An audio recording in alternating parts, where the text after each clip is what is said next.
अंतरराष्ट्रीय युवा विद्वान, जैन दर्शन में यूनिवर्सिटी टॉप व गोल्ड मेडलिस्ट, जैन सिद्धांत एवं न्याय विषयों को सरलता से समझाने वाले, यूएसए, इंग्लैंड, ऑस्ट्रेलिया आदि अनेक देशों में जैन धर्म की महती प्रभावना करने वाले, पंडित टोडरमल पुरस्कार, युवा विद्वत रत्न आदि अनेक पुरस्कारों से सम्मानित मूर्धन्य विद्वान डॉक्टर संजीव कुमार गोधा जयपुर द्वारा जानिए धर्म का मर्म। इस कार्यक्रम के प्रायोजक हैं स्वर्गीय श्रीमती रेवाबेन टिम्बड़िया एवं स्वर्गीय श्रीमान नागरदास जी टिम्बड़िया की स्मृति में उनके पुत्रगण श्रीमान भरत भाई टिम्बड़िया, श्रीमती सुधा जी टिम्बड़िया, परिवार कोलकाता पश्चिम बंगाल एवं श्रीमान कमलेश जी टिम्बड़िया, श्रीमती रूपा जी टिम्बड़िया, परिवार राजकोट गुजरात। नमो अरिहंताणम, नमो सिद्धाणम, नमो आर्याणम, नमो वज्रायाणम, नमो लोये संवसाहुणम। ओंकारं बिंदु संयुक्तं नित्यं ध्यायन्ति योगिनः, कामदं मोक्षदं चैव ओंकाराय नमो नमः। अविरल शब्द घनोग प्रक्षालित सकल भूतल मल कलंकः, मुनिभिरुपासित तीर्थः सरस्वती हरतु नो दुरितान्। अज्ञानतिमिरान्धानां ज्ञानाञ्जनशलाकया चक्षुरुन्मिलितं येन तस्मै श्रीगुरुवे नमः। श्री परम गुरुवे नमः। परंपराचार्य गुरुवे नमः। सकल कलुष विध्वंसकं श्रेयसां परिवर्धकं धर्म संबंधकं भव्य जीवं मनः प्रतिबोधकारकं पुण्य प्रकाशकं पाप प्रणाशकमिदं शास्त्रं श्री संयम प्रकाश नामधेयम्। अस्य मूल ग्रंथ करता रहे श्री सर्वज्ञ देवास्तर ग्रंथ करता रहे श्री गणधर देवाः प्रति गणधर देवास् तेषां वचनानुसारम् आसाद्य आचार्य श्री कुंद कुंदामनाय आचार्य सूर्य सागरेण विरचितं श्रोता रहे सावधानतया शृण्वन्तु। मंगलम भगवान वीरो मंगलम गौतमो गणी मंगलम कुंद कुंदाद्यो जैन धर्मोस्तु मंगलम। सर्वमंगल मांगल्यम सर्व कल्याणकारिकम प्रदानम सर्वधर्माणां जैनम जयतु शासनम। जैनम जयतु शासनम। जैनम जयतु शासनम। संयम प्रकाश नामक यह ग्रंथ है। संयम की प्रेरणा देने वाला यह ग्रंथ कहता है सम्यक दर्शन तो प्राप्त करो ही करो, संयम भी अंगीकार करो। संयम अंगीकार करने के पहले, संयम की प्रेरणा देने के पहले, संयम की बात सिखाने के पहले आचार्य देव कह रहे हैं कि तुम सम्यक दर्शन की प्राप्ति करो। बिना सम्यक दर्शन के संयम नहीं होता है, इसलिए हे भव्य जीवों सबसे पहले सम्यक दर्शन की प्राप्ति का प्रयत्न करो। इसलिए हे भव्य जीवों, हे आत्मार्थियों, सबसे पहले जैसे भी बन पड़े सम्यक दर्शन, सम्यक दर्शन, सम्यक दर्शन। मिथ्यात्व के समान कोई शत्रु नहीं और सम्यक दर्शन के समान हमारा कोई मित्र नहीं, इसलिए प्रयत्न सम्यक दर्शन का होना चाहिए निरंतर। जब सम्यक दर्शन होता है तो रास्ता दिखने लगता है, जब सम्यक दर्शन होता है तो मार्ग दिखाई देने लगता है, जब मार्ग दिखाई देने लगता है तो मंजिल की प्राप्ति अवश्य होती है। सम्यक दृष्टि यानी जीवों के जीवन में व्रत अपने आप धारण करने की भावना होती है।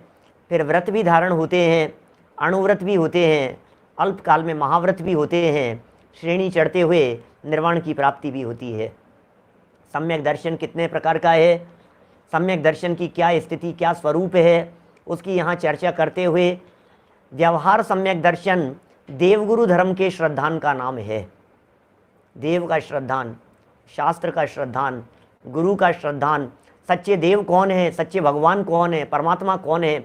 कल हमने परमात्मा की चर्चा की थी आपके बीच में। कल ये बतलाया था कि हमारे जो भगवान होते हैं वे वीतरागी होते हैं, हमारे जो भगवान होते हैं वे सर्वज्ञ होते हैं। हमारे जो भगवान होते हैं उनके राग द्वेष नहीं होता है, 18 दोषों से रहित होते हैं। जिनके हृदय में राग द्वेष नहीं होता है वे ही सच्चे भगवान हैं। जिनके हृदय में राग द्वेष नहीं होता है वे ही सच्चे परमात्मा हैं। उन परमात्मा की बात हमने कल देखी थी। हमारा मस्तक श्रद्धा से उनके चरणों में झुकता है और झुकना चाहिए ऐसे भगवान के चरणों में। सच्चे देव, जगत में कहाँ कहाँ देवत्व पने की कल्पना होती है, मिथ्या भ्रांतियाँ रहती है, उसकी भी हमने चर्चा कल आपके बीच में की है क्या।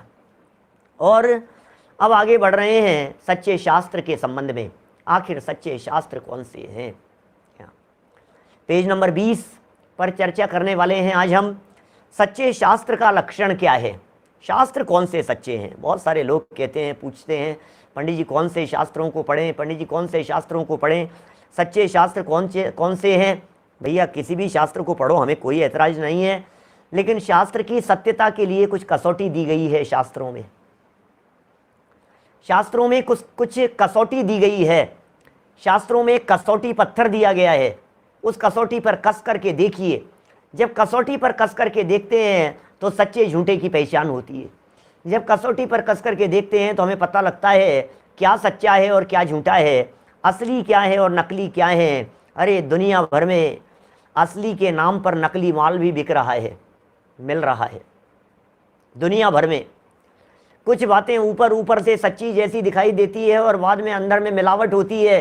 पूरे दुनिया भर में मिलावट का धंधा चल रहा है भाई साहब, इसलिए सावधान रहने की ज़रूरत है। कुछ लक्षणों को देखिए, लक्षणों को पहचानिए, लक्षणों को पहचान कर आगे बढ़ने का प्रयत्न कीजिए। क्या लक्षण हो सकते हैं? सच्चे लक्षण क्या हैं? सच्चे पहचान के चिन्ह क्या हैं शास्त्रों के? देखिए, रत्नकरण श्रावकाचार्य का 9 नंबर का श्लोक यहाँ प्रस्तुत किया है आपके सामने। आप्तोपज्ञमनुलंघ्यमदृष्टिश्च विरोधकम् तत्वोपदेशकृत सार्वं शास्त्रं कापथघट्टनम्। 9 नंबर का श्लोक है, रत्नकरण श्रावकाचार्य नामक ये ग्रंथ है। आप्तोपज्ञ, आप्त कौन होते हैं? तो बताया था ना, आप्त कौन होते हैं? आप्त माने सच्चे देव, आप्त माने अनंत भगवान, आप्त माने तीर्थंकर परमात्मा, आप्त माने हितोपदेशी, आप्त माने हित का उपदेश देने वाले। आप्तोपज्ञ, आप्त के द्वारा जो जाना गया है, आप्त के द्वारा जो कहा गया है। अनुलंघ्यम, जिसका उल्लंघन नहीं कर सकता है कोई भी, जिनके द्वारा कही गई बातों में ऑब्जेक्शन खड़ा नहीं होता, नो ऑब्जेक्शन जहाँ दिखाई देता है, उसका नाम है जिनवाणी, उसका नाम है शास्त्र। आप्त के द्वारा कहे गए। अनुउल्लंघ्यम, जिसका उल्लंघन नहीं किया गया किसी के द्वारा। अदृष्ट और इष्ट विरोधकम, विरोध नहीं होता जिसका। अदृष्ट, दृष्ट कहते हैं प्रत्यक्ष को और इष्ट कहते हैं अनुमान आदिक को। तो प्रत्यक्ष और अनुमान आदिक, माने नहीं, विरोधकम माने विरोध है। प्रत्यक्ष और अनुमान वगैरह के माध्यम से जिसमें किसी भी प्रकार का विरोध नहीं होता। तत्वोपदेशकृत, तत्वोपदेशकृत, तत्व का उपदेश है। सार्वम, और शास्त्रम वो शास्त्र है। कापथ घट्टनम, कापथ घट्टनम, कापथ माने कुमार्ग, खोटा मार्ग, मिथ्या मार्ग। घट्टनम, मिथ्या मार्ग को विघटित कर देने वाले वो शास्त्र हैं। मिथ्यात्व विध्वंस हो जाता है जब सत्य शास्त्र रूपी बिजलियां मिथ्यात्व के माथे पर पड़ती है। मिथ्या मान्यता और खोटी मान्यता रूपी पर्वतों के ऊपर वज्र प्रहार होता है जब सत्य बातें समझने के लिए ये जीव तैयार होता है। जब इस जीव का उत्साह बढ़ता है, जब ये जीव उत्साहवान होता है, जब ये जिनवाणी की बातों को हृदयंगम करता है, अपने हृदय में उतारता है, तो फिर मिथ्यात्व चला जाता है। ऐसा है। देखिए बात क्या कह रहे हैं यहाँ, बड़ी गजब की चर्चाएं कह रहे हैं। जो सत्यवादी, सत्यवादी वस्तु के यथार्थ स्वरूप के कहने वाला हो वही आप्त कहलाता है। और देखिए नीचे एक और प्रमाण प्रस्तुत किया है। रागाद्वा द्वेषाद्वा मोहाद्वा वचनमुच्यते नृतम तस्य तु नैते दोषास्तस्यानृत कारणम नास्ति। ओहो, क्या गजब बात कह दी है, बड़ा गजब का छंद दे दिया है। क्या लिख रहे हैं भाई साहब? राग से, राग माने प्रीति, द्वेष माने वैर, मोह माने अज्ञान, इन 3 कारणों से असत्य कथन किया जाता है। संस्कृत से समझ में आया क्या क्या कह दिया? रागात्वा, राग अथवा, द्वेषात्वा, द्वेष अथवा, अथवा मोहाद्वा, मोह से, वचनम उच्यते, वचनम उच्यते, जो वचन कहे जाते हैं, अनृतम वो सब झूठ है। राग द्वेष मोह से जो वचन कहे जाएंगे अरे रागियों द्वेषियों के माध्यम से जो बातें कही जाएगी वे बातें सच्ची नहीं हो सकती है।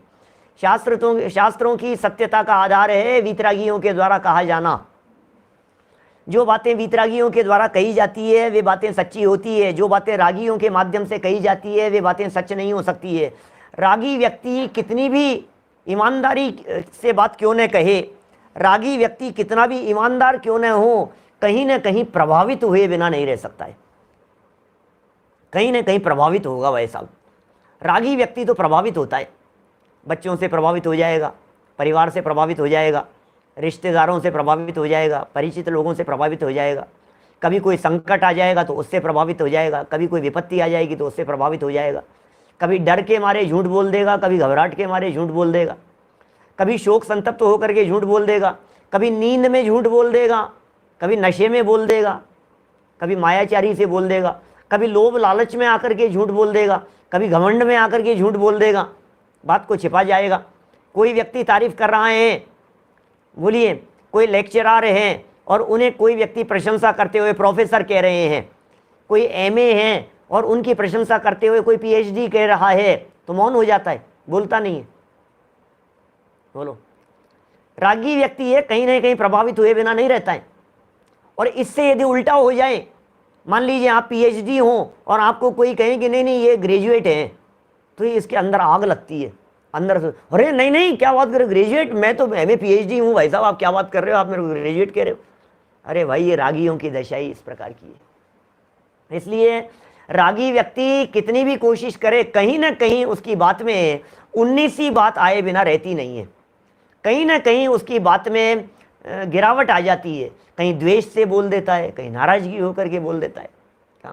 कंपाउंडर को डॉक्टर कह देना, प्रशंसा की कितनी तरह की बातें होती है, इस तरह की बहुत सारी ऊपर से चिकनी चुपड़ी बातें करना आज के मानव के लिए साधारण सी बातें हो गई है। देखिए यहाँ क्या कह रहे हैं, 3 कारणों से असत्य कथन किया जाता है, राग, द्वेष और मोह। राग के कारण झूठ बोल दिया, द्वेष के कारण झूठ बोल दिया या मोह के कारण झूठ बोल दिया। हमारे वीतराग विज्ञान पाठमालाओं वगैरह में और रत्नकरण श्रावकाचार्य में समंत भद्राचार्य तो यहाँ तक कहते हैं, क्या ऐसा कह देते हैं कि भैया अकेला वीतरागता ही नहीं, एक सर्वज्ञता भी है। क्योंकि पहले कह दिया ना, आप्त के द्वारा कहा गया है और आप्त सर्वज्ञ हैं, माने सर्वज्ञ के द्वारा कहा गया है और वे सर्वज्ञ वीतरागी भी हैं। तो वीतरागता और सर्वज्ञता ये दोनों इस तरह के कॉम्बिनेशन हैं कि जिन दोनों के आपस में मिल जाने पर असत्य प्रतिपादन होता ही नहीं है, इम्पॉसिबल। असत्य प्रतिपादन होता ही नहीं है, झूठ बात होती ही नहीं है। जहां सर्वज्ञता और वीतरागता ये 2 बातें मिल जाती है, कसौटी है। जो बात कही जा रही है ये बातें वीतरागियों के द्वारा कही जा रही है या ये बातें सर्वज्ञ भगवान के द्वारा कही जा रही है, एक बार इस कसौटी से देखिए तो आप निश्चित तौर पर ये बात समझ में आ जाएगी कि ये सच है कि झूठ है। देखिए आगे बढ़ते हैं, थोड़ा सा इन्हीं बातों का थोड़ा सा और खुलासा करेंगे।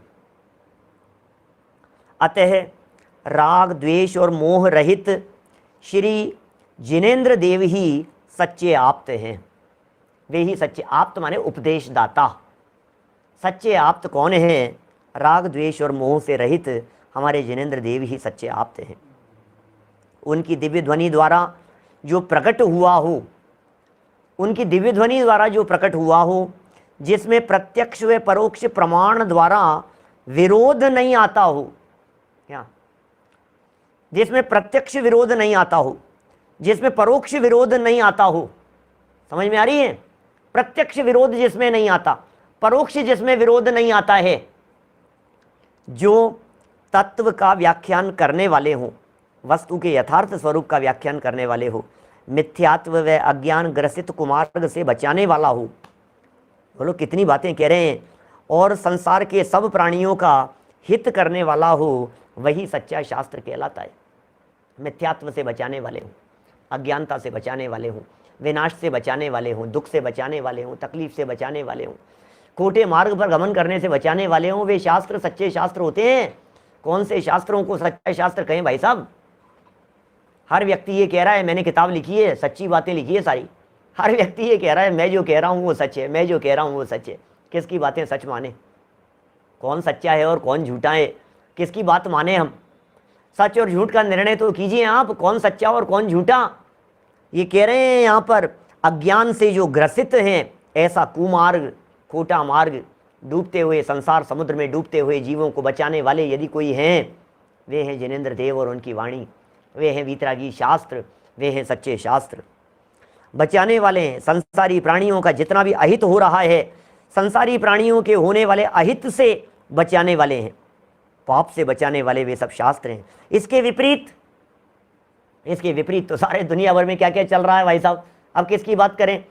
इसके विपरीत जो रागी, द्वेषी व अज्ञानी जीवों के द्वारा रचे गए हों, ओहो, रागियों के द्वारा रचे गए हों, द्वेषियों के द्वारा रचे गए हों, क्या जिनमें प्रत्यक्ष से भी असत्यता सिद्ध होती हो और जिनमें परस्पर पूर्वापर विरोध आता हो, जो राजा, राष्ट्र, देश, स्त्री और भोजन संबंधी विकथाओं से भरे हुए हों, जिनमें विषय कषायों की वृद्धि और जीव हिंसा करने का उपदेश हो, जिनसे वस्तु के यथार्थ स्वरूप का भान न हो, जो जीवादि को क्षणिक तथा सर्वथा नित्य मानते हों, ऐसे सर्व शास्त्रों को कुशास्त्र जानना चाहिए। क्या कह रहे हैं भाई साहब, क्या गजब से दृढ़ता से बात करते हैं। क्या ये जो बात कह रहे हैं, कितनी दृढ़ता से इन्होंने ये बातें कह दी है, कितनी बातें हैं। एक एक पॉइंट को जरा थोड़ा सा, एक एक मिनट तो एक एक पॉइंट को दिया जाना चाहिए, सावधान होने की ज़रूरत है।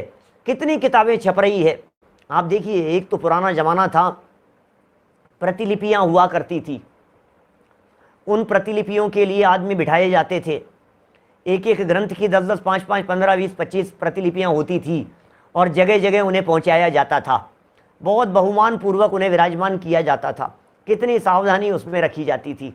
और आज का ज़माना तो ऐसा है, हम ही लेखक हैं, हम ही प्रकाशक हैं, हम ही छापने वाले हैं, हमने प्रेस लगा रखी है, चाहो जितने छपाओ, चाहो जितने बांटो, चाहो जितने जो चाहो जो करो। आज तो आदमी 4 लाइन लिखता है और छपा करके बांट देता है, पर्चे बांट देता है, छपा देता है, सब कर देता है।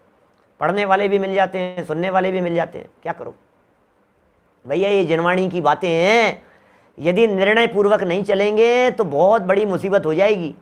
आपको लगेगा इसमें क्या गलती है, इसमें क्या गलती है, आप समझ नहीं पा रहे हैं। ये यहाँ उन बारीकियों को बताने की चेष्टा कर रहे हैं। राग का पोषण तो नहीं हो रहा है, कहीं मिथ्यात्व का पोषण तो नहीं हो रहा है, कहीं आपको इधर उधर की व्यर्थ के विवादों में उलझा करके तो नहीं रखा गया है यहाँ, ऐसा तो नहीं है।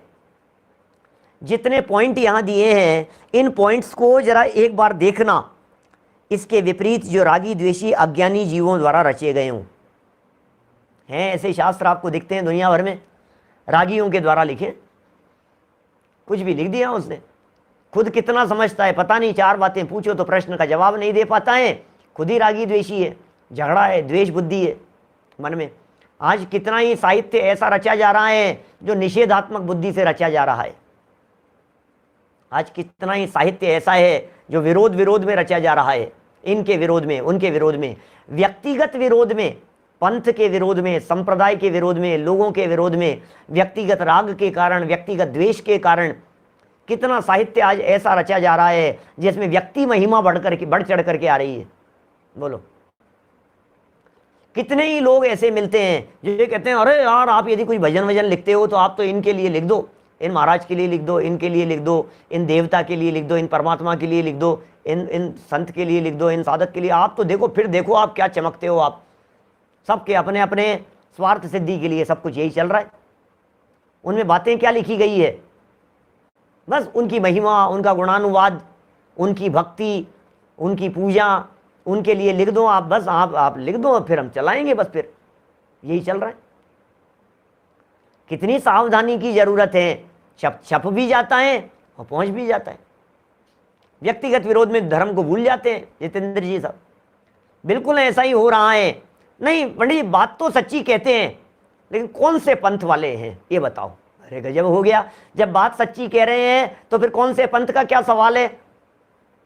अच्छा, कहने वाले गुजराती नहीं है क्या पंडित? अच्छा, हमारे नहीं चलेगा, वो गुजराती नहीं है, हमारे नहीं चलेगा। इनका भक्त है क्या? इनका भक्त है क्या? कौन से संप्रदाय को मानने वाला है? दिगंबर है कि श्वेतांबर है? दिगंबर है तो 13 पंथी है कि 20 पंथी है? 13 पंथ का पोषण करता है तो इनको मानता है कि इनको मानता है? श्रीमत जी को मानता है कि नहीं, गुरुदेव जी को मानने वाला है कि नहीं, तारणपंथी है या नहीं है, ये पंथी है या नहीं है, कानपंथी है या नहीं है, सोनगढ़ को मानता है क्या, इनको मानता है क्या, उनको मानता है क्या। गजब हो गया भैया। कोई व्यक्ति ये नहीं पूछता है कि भगवान महावीर स्वामी को मानता है क्या है?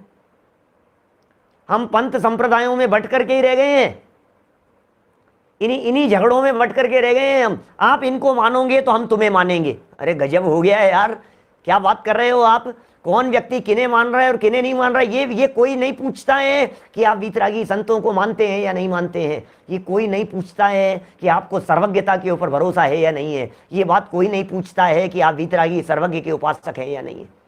आप जो वेद विज्ञान की बातें बताते हैं, ये बातें कसौटी पर कस करके सच्ची है या नहीं है। सारे दुनिया भर में व्यक्तिवाद चल रहा है। मैं हमेशा एक बात कहता हूँ, जहाँ व्यक्तिवाद खड़ा होता है वहाँ पंथ और संप्रदाय खड़े हो जाते हैं। जैन दर्शन में व्यक्ति की नहीं, जैन दर्शन में गुणों की पूजा होती है भाई साहब। हमारे यहाँ जैन दर्शन में गुणों की पूजा है। उमा स्वामी आचार्य ने महावीर भगवान को वंदन नहीं किया, उमा स्वामी आचार्य देव ने आदिनाथ भगवान को वंदन नहीं किया। उन्होंने वंदन किया है वंदे तद्गुण लब्धये मोक्ष मार्गस्य नेतारम आप्त भेत्तारम कर्म भूभृताम ज्ञातारम विश्व तत्वानाम वंदे तद्गुण लब्धये। अरे मुझे तो उनके जैसे गुणों की प्राप्ति करनी है। क्या अब फिर क्या है, बुद्ध वीर जैन हरि हर ब्रह्मा 1000 नाम है हमारे तीर्थंकरों के। 1008 नामों से स्तुति करते हैं सौधर्म इंद्र। 1008 नामों से, नाम कुछ भी रख लो ना, हमें क्या दिक्कत है। नाम रख लीजिए, कमल जी साहब आपका नाम रख देते हैं, क्या फर्क पड़ता है। प्रमोद जी नाम रख देते हैं, हीराचंद जी वैद साहब आपका नाम रख देते हैं, क्या करो बोलो, नाम में क्या दम है। नाम आपके जचे जो रखो। हम तो हीराचंद जी को अर्घ चढ़ाने के लिए तैयार हैं, लेकिन लक्षण क्या है, वीतरागी होने चाहिए, सर्वज्ञ होने चाहिए और हितोपदेशी होने चाहिए। जिसने राग द्वेष काम अधिक को जीत लिया हो, ये लक्षण है भाई साहब, ये पहचान के चिन्ह है। शास्त्रों की चल रही है यहाँ पर चर्चा, ये कह रहे हैं राग द्वेष नहीं होने चाहिए, रागी द्वेषी अज्ञानियों के द्वारा रचे हुए नहीं होने चाहिए। कि साहब हमें कैसे पता लगेगा कि रागी द्वेषियों के द्वारा रचे गए हैं कि वीतरागियों के द्वारा रचे गए हैं, हमें कैसे पता लगेगा इस बात का। तो कह रहे पता लगता है। ये कैसे पता लगता है, 4 लाइनें पढ़ करके देखने से पता लग जाता है, पेज बदल करके देखने से पता लग जाता है कि ये किन के द्वारा रचे गए हैं। कि नहीं साहब हमें कैसे पता लगे। देखो बता रहे, जिनमें प्रत्यक्ष से भी असत्यता सिद्ध होती है, साफ साफ ही झूठ लग रही है ये बात, प्रत्यक्ष ही असत्य दिखाई दे रहा हो, जिनमें परस्पर पूर्वापर विरोध आता हो, पहले कुछ कह दिया हो बाद में कुछ कह दिया हो, पूर्वापर विरोध दिखाई दे रहा हो। देखिए जिनवाणी में पूर्वापर विरोध नहीं है, सच्चे शास्त्रों में पूर्वापर विरोध नहीं है, वहाँ अपेक्षा भिन्न है, वहाँ एंगल भिन्न है।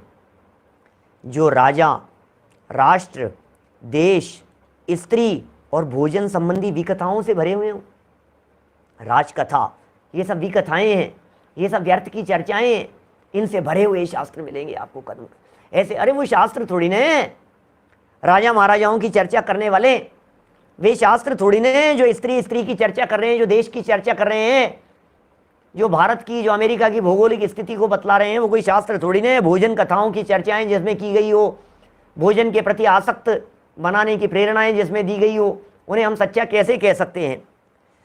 जिनमें विषय कषायों की वृद्धि हो, ऐसी बातें लिखी गई हो। अरे भैया भोग से मुक्ति होती है, तुम क्या चिंता करते हो, भोग भोगो तुम तो।